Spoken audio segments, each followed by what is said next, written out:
وفي داخل كل واحد فينا طفل صغير ينتظر عيدية. مثل ما نقول دايما عيدو ترى يستاهل. الكبار محتاجين العيدية أكثر من الصغار، احنا متوهقين أكثر منهم، أمورنا المادية تعبانة أكثر منهم. العيدية مستمعينا ظهرت في العصر الفاطمي على يد الخليفة المعز لدين الله الفاطمي. طبعا كان يبغى يستميل قلوب شعبه، فقام وعيدهم ووزع الهدايا عليهم. وطبعا كان في كل عيد يخص الفقهاء والقراء والمؤذنين بهذا المبلغ، وكانت تعرف باسم التوسعة أو الرسوم. مش محتاج تقول لي هات، أنا لو أقدر أديك حديك من عيني، بس أنا مش قادر.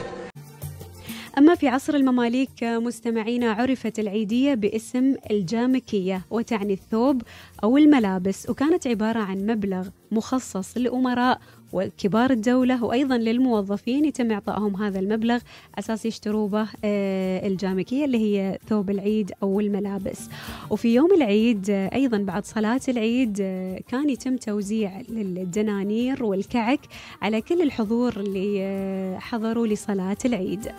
أما في العصر العثماني صارت العيدية ثقافة وعادة شعبية بين الناس، وظهرت في أشكال مختلفة، كانت عبارة عن ملابس، هدايا، طعام وغيرها الكثير. في دول الخليج مستمعين تسمى بالعيدية أو الفرحية أو الحقاقية أو الحوامة، وفي المغرب تسمى فلوس العيد. طبعا العيدية في العصور القديمة كانت توزع على الكبار والصغار، بس أنا ما أعرف من قالهم أن العيدية بس للصغار. يا أخي عيدوا الكبار، ترى يستاهلوا.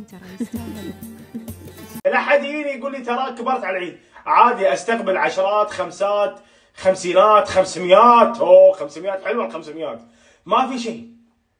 ما حد يكبر على الفلوس، عند الفلوس كلنا نصير اطفال. فاتمنى ان الرساله وصلت يا جماعه، اتمنى.